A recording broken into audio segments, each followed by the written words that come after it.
সম্মানিত ভাই বন্ধুগণ, আজকে আমি নাস্তিক ইমরান বিন বশির তার বক্তব্য আপনাদেরকে শোনাবো এবং তার প্রতিটি কথার জবাব আপনাদের সামনে ইনশাআল্লাহ আমি আলোচনা করব। আগে নাস্তিকের কথা শুনে আসেন, সে কি বলে। যদি দেখি ইসলাম সত্য, তখন কি হবে?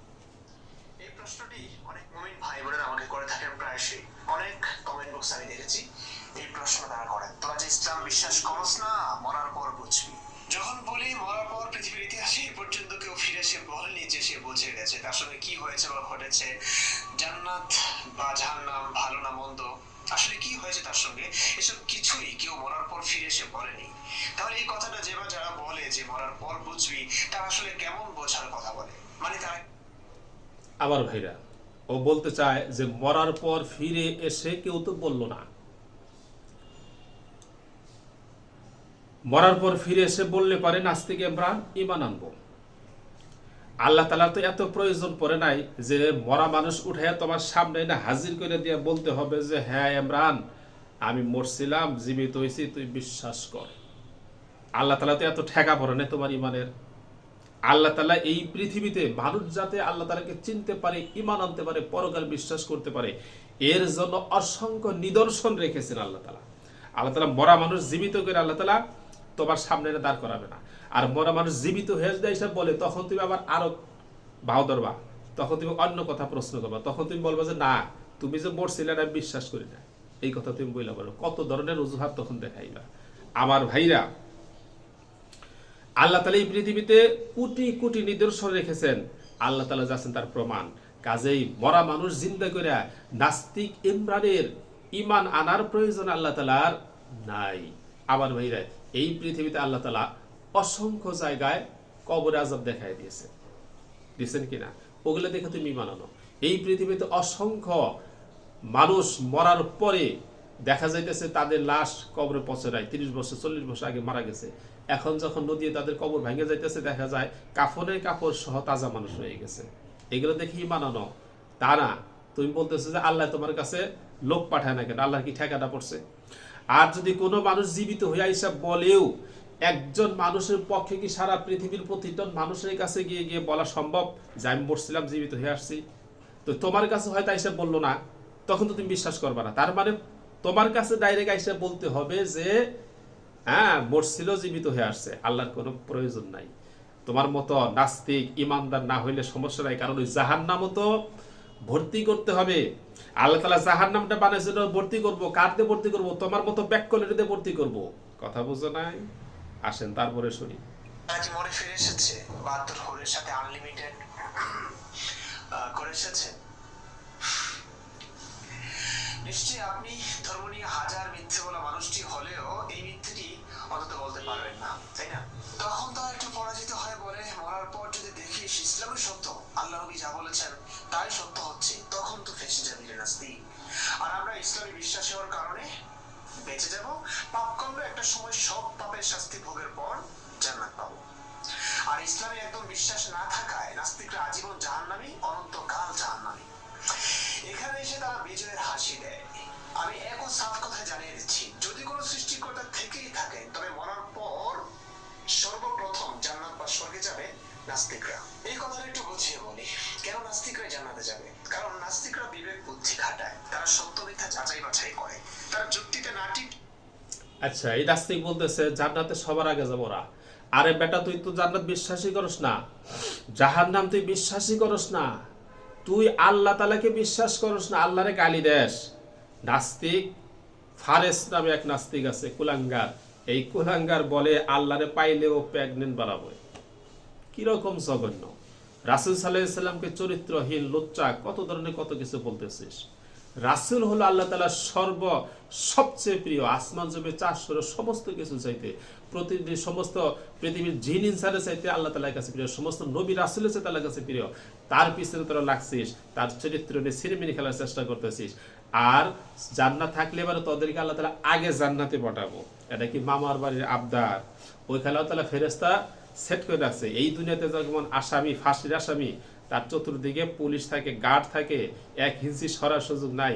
তোর মতো নাস্তিকেরে ধরার জন্য আল্লাহ তাআলা ফেরেশতা নিযুক্ত করে রাখছে। কোরআনুল কারীম আল্লাহ তাআলা সেই কথা পরিষ্কার করে বলেছেন, ইন্না রাব্বাকা লাবিল মিরসাদ। আল্লাহ তাআলা ধরার জন্য প্রস্তুত। শুধু আল্লাহ তাআলা ধরার জন্য প্রস্তুত নয়, আল্লাহ তাআলা জাহান্নামে এই সমস্ত নাস্তিকগুলোকে ধরার জন্য প্রস্তুত। ইন্না জাহান্নামা কানাত মিরসাদা। জাহান্নামে এই সমস্ত নাস্তিকগুলোকে ধরার জন্য প্রস্তুত হয়ে গেছে। ওই তুমি দৌড় দিয়ে জান্নাতে চলে যাবা, জান্নাত কি মামুর বাড়ি মনে চাইলো আর দৌড় দিয়ে জান্নাতে চলে গেলা? অপদার্থ কথাকার। সেটাই অন্ধবিশ্বাস করেন না, আর ধার্মিকরা না জেনে না বুঝে যাচাই বাছাই।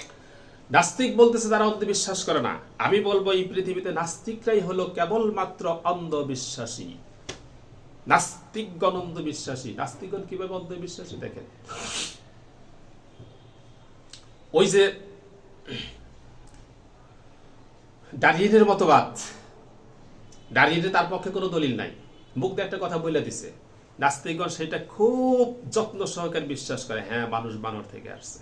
তাহলে অন্ধবিশ্বাসী কারা? আমাদের কাছে প্রমাণ আছে, আল্লাহ তাআলা আছেন তার প্রমাণ আছে, আল্লাহ তাআলা রাসূল সত্য তার প্রমাণ আছে। আমরা এই পৃথিবীতে আল্লাহ তাআলা আসার অসংখ্য প্রমাণ দেখে বিশ্বাস করি আল্লাহ তাআলাকে। কাজে আমরা অন্ধবিশ্বাসী নই। আল্লাহ তাআলা যদি আমাদেরকে চর্ম চোখে না দেখে বিশ্বাস করতে বলছেন, আমরা চর্ম চোখে না দেখে বিশ্বাস করি, এটা সত্য, কিন্তু আমরা অন্ধবিশ্বাসী নই। আমাদের সামনে আল্লাহ তাআলা অসংখ্য পরিমাণ নিদর্শন রেখেছেন। আল্লাহ তাআলা বলছেন এই সকল নিদর্শনগুলো দেখে তোমরা টের পাও, তোমাদের বুঝতে হবে যে স্রষ্টা আছে। আমরা সেই সকল নিদর্শনগুলো দেখে আল্লাহ আছে সেটা বিশ্বাস করি, আমরা অন্ধবিশ্বাসী নয়। অন্ধবিশ্বাসী তোমরা নাস্তে কি বলে ডারউইনের মতবাদকে বিশ্বাস করো। এবং শুধু তাই নয়, তোমরা এই পৃথিবীতে তুমি যে তোমার বাবার সন্তান, এটাকে তুমি দেখে বিশ্বাস করো না দেখে বিশ্বাস করো। এদের কোটি কোটি বস্তু। এখন আমাকে আপনি প্রশ্ন করতে নাস্তিক যে আপনিও তো আপনার বাবার সন্তান, সেটা দেখে বিশ্বাস করেন না, এই প্রশ্ন আমার জন্য আসবে না। তার কারণ আমি তো না দেখেই বিশ্বাস করি, তুমি তো বল না দেখে বিশ্বাস করো না, এই কারণে তোমার জন্য এই প্রশ্ন। আসেন তারপর নাস্তিক কি বলে, না করে যা শোনে তাই অন্ধভাবে বিশ্বাস করে নেয়।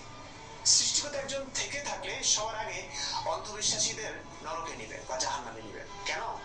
আচ্ছা বলুন তো, এই পৃথিবীতে ধর্ম কয়টা? 10,000 ধর্ম আছে পৃথিবীতে। প্রতিটি ধর্মই একজন সৃষ্টিকর্তা বিশ্বাস করে। এই সৃষ্টিকর্তাদের এক একজন আবার এক এক রকমের বিধান দিয়েছেন। হিন্দু ধর্মের ভগবানের সাথে মুসলিমদের আল্লাহর পুরোপুরি শত্রুতা, আবার মুসলিমদের আল্লাহর সাথে ইহুদি খ্রিস্টান ও হিন্দু ধর্মের স্রষ্টার সম্পূর্ণই বিরোধ। এভাবে 10,000 ধর্মের 10,000 ঈশ্বর বা সৃষ্টিকর্তার একে অপরের মাঝে সম্পূর্ণ বৈপরীত্যের সম্পর্ক, সাপ ভেজির সম্পর্ক, আলাদা বিধান, আলাদা নিয়ম কানুন। এখন একজন মানুষ আসলে কোন ধর্মটা গ্রহণ করবে? সাধারণত যে ধর্মাবলম্বীর ঘরে জন্ম নেয় সে সেই ধর্মকেই নিজের ধর্ম হিসেবে গ্রহণ করে নেয়। মুসলিম পরিবারে জন্ম, বাবা মা থেকে ইসলামের কথাই শুনেছে, বুঝে আসুক বা না আসুক সেটাকেই ধর্ম। এখানে সে একটি কথা আগে বলল, সেটা হলো যে 10,000 ধর্ম আছে, প্রত্যেক ধর্মের প্রণেতা যারা, তারা এসে দাবি করেছে তাদেরকে স্রষ্টা পাঠাইছে। এই কথাটা 100% মিথ্যা কথা বলবে। স্রষ্টা পাঠাইছে এই কথা কয়জন দাবি করছে? কে দাবি করছে? হিন্দুদের যারা দেবতা আছে তারা কি এসে বলছে যে আমাদেরকে স্রষ্টা প্রেরণ করেছেন, আমাদেরকে নবী বানিয়ে পাঠাইছেন? তারা কি দাবি করছে? দাবি করে নাই। এইভাবে পৃথিবীতে যত ধর্ম আছে, শুধু ইহুদি এবং খ্রিস্টান বাদে বাকি যারা আছে, এরা কি কেউ দাবি করেছে যে তাদেরকে নবী করে পাঠানো হয়েছে? দাবি করে নাই। এবং দাবি নয় করলেই বুঝলাম, কিন্তু দাবিটা সত্য কিনা সেটা যাচাই করার জন্য কোনো সিস্টেম নাই। আল্লাহ তাআলা তো এই দুটোতে দাবি সত্য কিনা সেটা যাচাই করার জন্য আল্লাহ তাআলা আমাদের কাছে কষ্টি পাথর রেখেছেন, আল্লাহ তাআলা আমাদেরকে সূত্র দিয়েছেন, আল্লাহ তাআলা আমাদের কাছে মেশিন দিয়েছেন। নাস্তিক, তুমি যেটা বলতেছো সেটা ভুল। তুমি মনে করতেছো এত দাবি করতেছে সবাই তাহলে সত্য, সবাই সত্য হবে কিভাবে? আল্লাহ তাআলা সত্যকে সেটা জানার জন্য আল্লাহ রাব্বুল আলামিন মেশিন দিয়েছেন। থার্মোমিটার যেমন সেট করলে জ্বর কতটুকু আছে মাপা যায়, আবার ভাইরা দুধের ভিতরে পানি দিছে কিনা মেশিন সেট করলে মাপা যায়। নবী সত্য কিনা সেটা প্রমাণ করার জন্য আল্লাহ পাক আমাদের কাছে সূত্র দিয়েছেন। কাজেই তুমি যা মনে করতেছো তা নয়। হিসেবে সত্য ভেবে নিয়েছে। হিন্দু ধর্মাবলম্বীর ঘরে জন্মেছে, বুঝে আসুক বা না আসুক বাপদাদা ধর্মকে গ্রহণ করে নিয়েছে। এমনই ঘটে সব ধর্মাবলম্বীর ক্ষেত্রে। প্রশ্ন হলো, আসলে প্রকৃত সত্য ধর্ম কোনটি বা আসল ঈশ্বর কোন ধর্মের স্রষ্টা? এটা বুঝতে হলে আমাদের অন্ধভাবে বিশ্বাস করলে হবে না, তাই না? একটু যাচাই বাছাই করতে হবে। কিভাবে করবেন? যুক্তি ও বুদ্ধি দিয়ে। কেন? কারণ এই পৃথিবীতে যত ধর্ম আছে সবাই কিন্তু মানুষ নিয়ে এসেছে। সরাসরি ঈশ্বর আল্লাহ ভগবান এসে বলেনি এই লোকটাকে আমার দূত হিসেবে, প্রতিনিধি হিসেবে তোমাদের কাছে পাঠিয়েছি, সে যা বলে তা আমারই কথা বা বিধান, যা করতে বলে তোমরা তা করবে, যা থেকে নিষেধ করে তা থেকে বিরত থাকবে, তার কথা শোনার মাধ্যমে মূলত আমার বিধানই তোমরা পালন করবে। না, এমনটা ঘটেনি।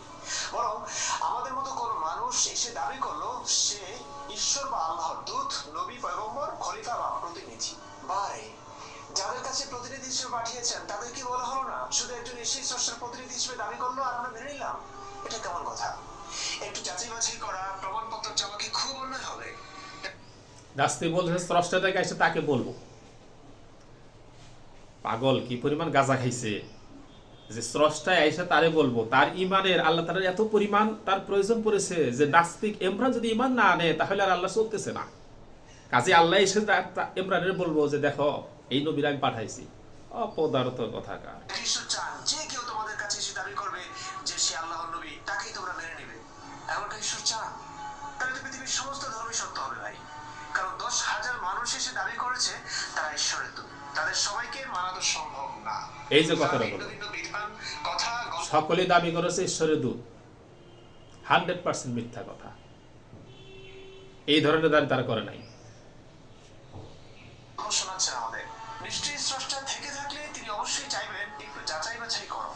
যদি এমন হতো যে এই পৃথিবীতে একজন এসেই দাবি করেছে যে সে ঈশ্বরের দূত, তাইলে না হয় অন্ধভাবেই তাকে মানা যেত। ব্যাপারটা এমনও না। তার মানে আমাদের যাচাই বাছাই করতেই হবে। কিভাবে যাচাই বাছাই করবেন কোনজন সত্য? নিশ্চয়ই আপনার যে মেধা, বিবেক, যুক্তিবোধ আছে সেসব দিয়ে যাচাই করবেন, তাই তো? হ্যাঁ, এই যে ধরা খাইলো, ইমরান ধরা খাইলো, তার বিবেক দ্বারা যাচাই করবে। 10,000 ধর্ম আছে, 100% ধর্মগুলো সত্য নয়, এটা তো অবশ্যই।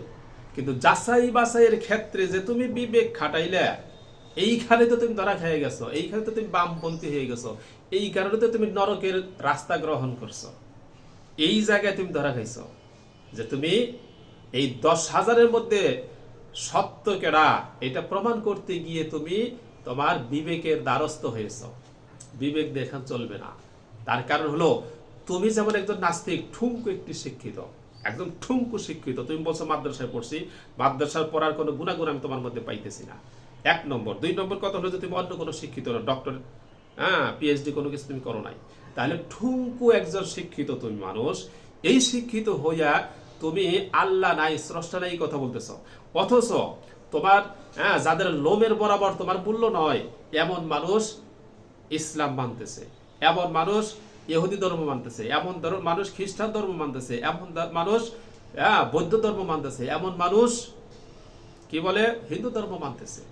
তাহলে তুমি যে বলবা বিবেক দ্বারা যাচাই করবা, তোমার সাথে বড় বড় বিবেকবান ব্যক্তিগুলো ধর্ম মানতেছে, আর তুমি তাদের লোমের যোগ্য নয় হয়ে সেরে তোমার বিবেক দ্বারা তুমি দেখতেছো ধর্ম সঠিক নয়।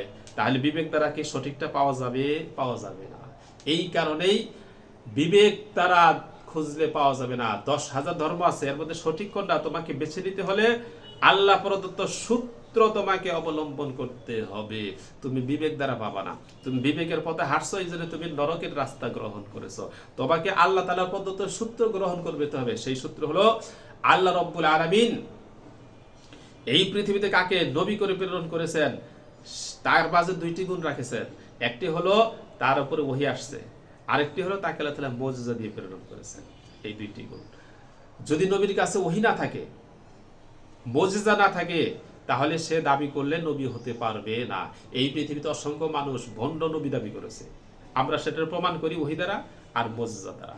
আমার ভাইরা, তো এই পৃথিবীতে যে ধর্ম আছে, এই ধর্মগুরুদের কাছে যে ধর্ম গ্রন্থ আছে, এই গ্রন্থটা তো তারা আল্লাহ প্রদত্ত ধর্ম গ্রন্থ বলে কেউ দাবি করে না, সব নিজে হাতে লিখছে। প্রতিটি ধর্ম গ্রন্থ, ইহুদি খ্রিস্টানদের 2টা বাদ, তাদেরটা আল্লাহ প্রদত্ত ছিল, বিকৃত হয়ে গেছে, সেটা বাদ। ওই 2টা বাদে পৃথিবীতে যত ধর্মগ্রন্থ আছে, ধর্মগ্রন্থগুলো কে কোন ধর্মগ্রন্থের রচয়িতা এটা গ্রন্থের সাথে উল্লেখ করা আছে, গ্রন্থের উপর লেখা আছে।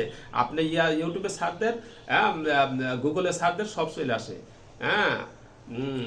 মহাভারতকে লিখছে, তারপরে গীতাকে লিখছে, এই ধরনের কেরাকন্ডা লিখছে, ত্রিপিটককে লিখছে, এগুলো সব চলে আসে।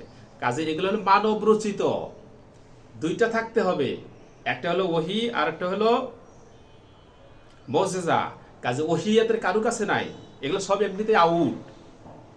তুমি এগুলো বুঝবা করতে, তুমি তো মাদ্রাসায় পড়ছো, নাম দিছ, করছো হইলো তুমি গল্প লেখছো, হ্যাঁ উপন্যাস লেখছো, আর সামনে যে নাস্তিকতা করবা ওই রাস্তা তুমি প্রশস্ত করছো, মাদ্রাসায় নাম ঢুকায় সেরা যায় আমি মাদ্রাসায় বই আসছি, এটা একটা দেখানোর জন্য। অর্থ তুমি আসলে মাদ্রাসায় পড়ো নাই, তোমার ভিতরে মাদ্রাসা। এই যে আমি যে বললাম যে নবী কি প্রমাণ হওয়ার জন্য দুইটি শর্ত, এগুলো তো আমরা ছাত্রদেরকে প্রথম ক্লাসেই পড়াই, আর তুমি সেইগুলো জানো না, হতভাগা নাস্তিক কথাকার। আলোচনা অনেক লম্বা হয়ে যাবে, এই কারণে এই ভিডিওটাকে আমি খণ্ড করলাম, আর একটা ভিডিও করবো এর পরেরটা।